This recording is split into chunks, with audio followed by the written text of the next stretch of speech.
Fakta mengejutkan, sistem pendidikan tak pernah ideal. Apakah sekarang ini kita sudah ideal pendidikan kita? Saya Sudah pikir enggak. bahkan negara yang paling baik dalam pendidikan pun untuk Hah? disebut ideal itu agak riskan ya. Hah? Jadi kalau misalkan Indonesia itu bukan ideal atau tidak, tetapi apakah menuju kebaikan atau tidak, apakah ada perbaikan atau tidak. Pendidikan di Indonesia itu berubah-ubah, Pak.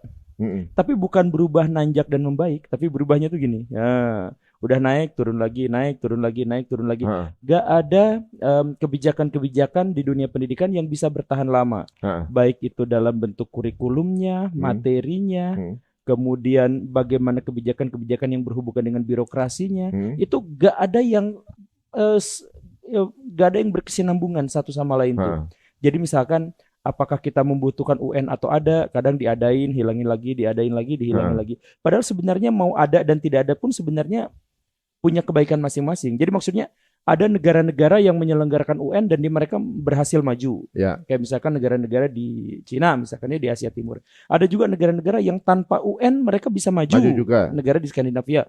Karena tergantung pada kebutuhan masyarakatnya, tergantung pada banyak sekali variabel yang berhubungan dengan pendidikan. Kita tuh nampaknya tidak bergerak ke sana. Jadi bagaimana sebenarnya status guru misalkan. Guru tuh harus dibayar sekian, sekian, sekian. Tapi baru dibayar sekian, ada cerita dari pejabat. Wah ini guru itu beban gitu kan. Tinjau lagi, tinjau lagi. Wah guru itu harus begini, tinjau lagi. Kemudian nanti sekolahnya. Kalau misalkan Bapak mendirikan sekolah,